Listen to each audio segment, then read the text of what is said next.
I'm Joe Taylor from Vinyl Cladding New Zealand. Vinyl Cladding New Zealand is the supplier and distributor of Mitten Vinyl products to New Zealand. Today I'm just going to show you quickly a bit about our vinyl cladding systems that we have bringing from Canada to New Zealand. We have 3 different weatherboard profiles which we supply in New Zealand. Our first profile is we call the Cambridge weatherboard. It is a rusticated weatherboard with a grain pattern. All our weatherboard comes with an insulated foam backing to it.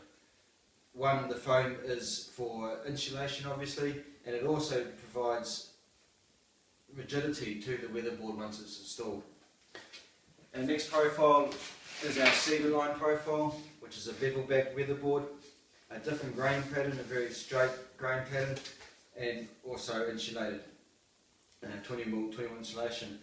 All these products come with a 20 and 30mm insulation properties, depending on which one you prefer. This is the cedar line with a 30mm insulation. You can see the difference in insulation is quite thicker, offering really a rigid board. We also offer, our third product is our Century board, which is in darker heritage colours. We have 6 dark heritage colours with the same grain pattern as the cedar line weatherboard. It is a slightly deeper profile this way, giving it more of a shadow line, and is a very popular product. Vinyl cladding is very easy to install. It is lightweight, it has a 50-year warranty. Our Cambridge profile, our rusticated weatherboard profile is brand to price in New Zealand for peace of mind, and saves you time and money, simple as that. Just quickly I'm going to show you how to install weatherboard to a wall. It is really easy. So what we start with is we have 3 main components to a wall system with the Mitten Vinyl system. We have an outside corner post, which is obviously screwed to the outside corner of your framework. We have a starter strip, and we have a J trim. J trim obviously is called a J trim because it is shaped like a J. This is the flashing that goes around all your windows and doors at the end of every board, when it butts up against another cladding system, under your soffit. This is it, one piece. So what we have here is we have installed already our starter strip, which our first board will lock into. This goes right around the base of your house, and obviously your corner post system comes down to the bottom of the first board to all line up. I'm just going to I pre-cut this J trim. The J trim is cut as any other flashing would be cut, because it's all the same material as the weatherboard we're using. It's all one piece. There's no different flashings we have to use or supply or buy to install to our house. So we cut it with a pair of snips very easily, cut it 45 degree angle for a 90-degree corner obviously, and we fold it around and it comes into a nice internal angle. So this gets put up against, this would be your soffit line up against here like so, and down the edge of the wall. We'll just screw this up quickly, just for mock-up purposes.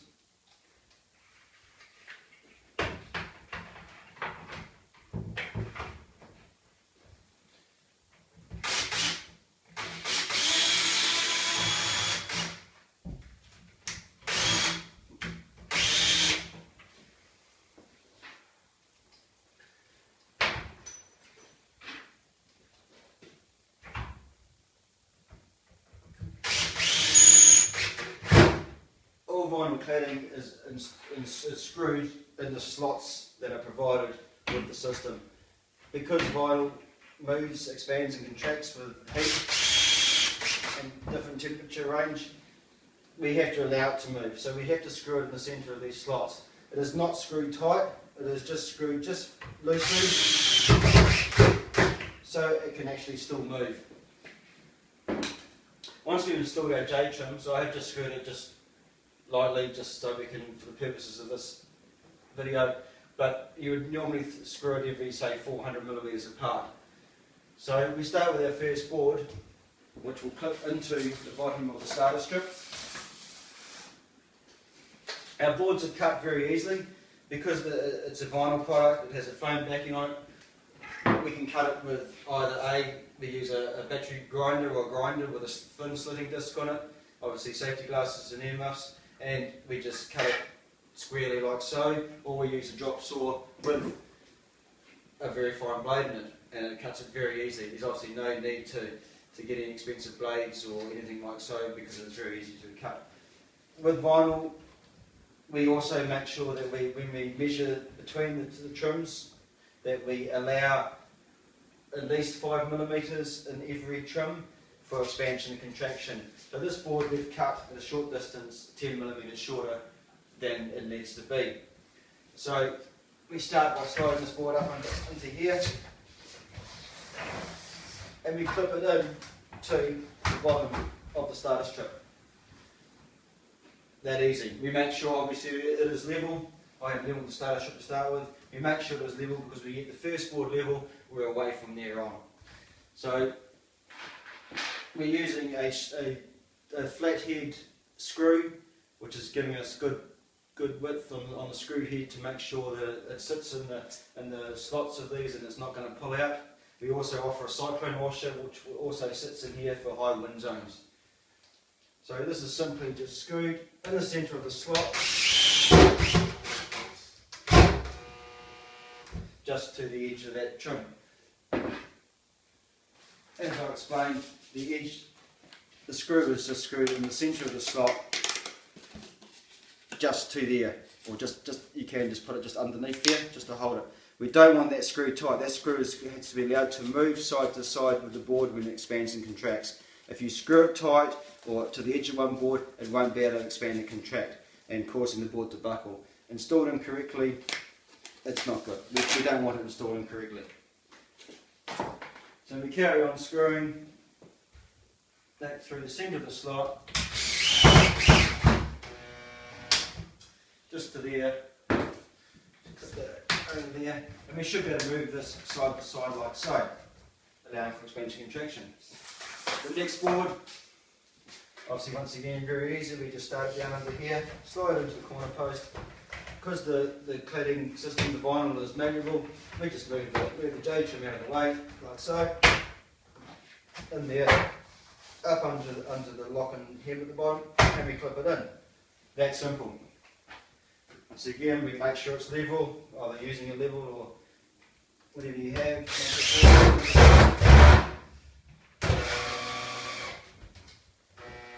Centre of the slot.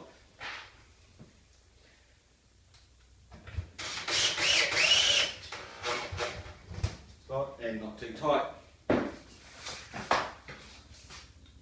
Next board. You can see how simple this is and how fast you could actually clad your house or reclad or a new house, whatever you're doing with vinyl. Make sure it's clipped in, which that has. Obviously wants to make sure it's level again.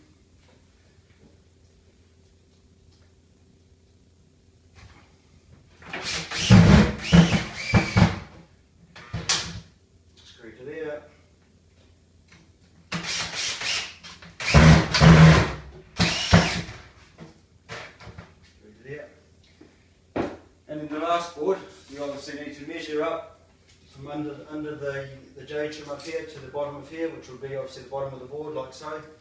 Take your measurement, 230mm. Check that side, 230. We'll just take a couple of millimeters off it, just for safe beings. And obviously we have cut this board down at the top. We also have a tool which we, at the top of the system, we can punch. So we can punch a hole like so, bring in a little tag out of the top of the board which will click into the top of the J trim. This will hold this board from sliding down. So this board, obviously the top board goes in here, goes there, very easy once more, and we just clip in. This little tag that we pulled out with our tool will stop this board from falling down by locking into this overturned part of the J trim here, so it can't fall down, it's locked in there. So as simple as that, that's how you install vinyl cladding. It's very easy. It's, hey, I don't need to paint it, I don't need to do anything to it now, I can walk away. So you think of doing a whole house lock, it's very easy. So any further information you require on installing this product, we offer full installation instructions. We're here on the phone to help you out with your builders, with whoever is installing the product. We have a website, vinylcladding.co.nz. We have a Facebook page with plenty of information on it, of all our products and jobs that we have done around New Zealand, and there's people willing to help. So give us a call, 0800 Mitten. We're here to help. Look forward to hearing from you soon. Thanks very much.